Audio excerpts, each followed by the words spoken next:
Jessica's asking, what was your longest dry fast? So it was over 2 weeks.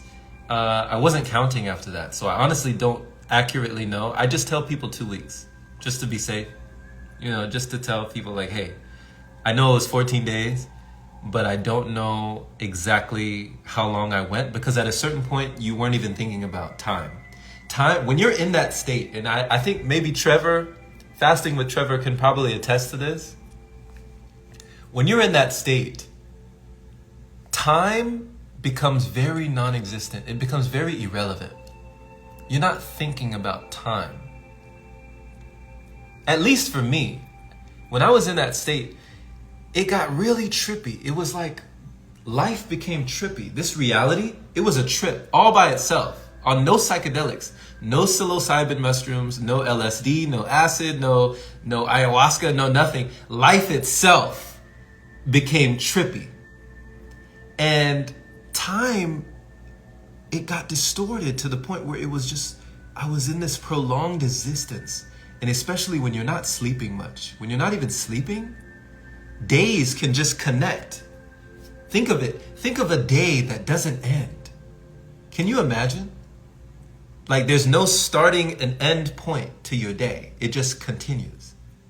The rest of the world is sleeping, you're up. The rest of the world gets up, you're still up. The rest of the world goes back to sleep, you're still up.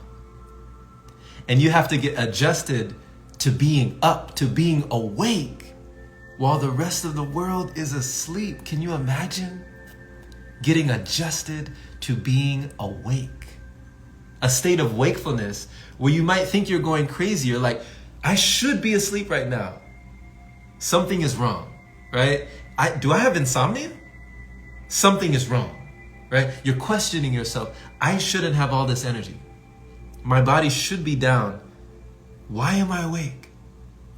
And if it gets uncomfortable to the point where you have so much energy, usually a person will go back into eating to put themselves back to sleep, you know, to anesthetize themselves or sedate themselves. We'll put ourselves back to sleep because it's too uncomfortable to be awake for that long. Even though it's the energy that we're looking for, right? Everyone wants energy. We're all looking for energy. We're in Starbucks in the line looking for energy. We're drinking Red Bulls, pounding Monsters looking for energy. I was doing the same things, drinking Rockstars looking for energy. But the moment we have too much energy, now that's too much. That's too much energy. I need to go to sleep now. Now it's uncomfortable. What do I do? What do I do with all this time? So that's what it came down to. The more energy, the more time. Less food, more energy. More energy, more time. Now you have to figure out what to do with yourself, because if you don't know how to live with yourself, if you don't know how to be alone without being lonely, it's very challenging. It's very challenging because for a lot of people it can be very lonely. No one else is living like this. People think I'm crazy. I'm awake, everybody else is asleep. I'm not eating, they're eating. You start to question yourself. You start to wonder if it's all really worth it. Is it worth it? Then you go and eat something again and your body shows you it's worth it. Yeah, it's worth it.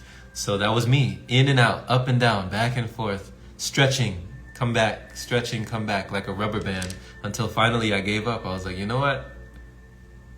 At least for right now, this is the path for me. And I'm not gonna fight it any longer.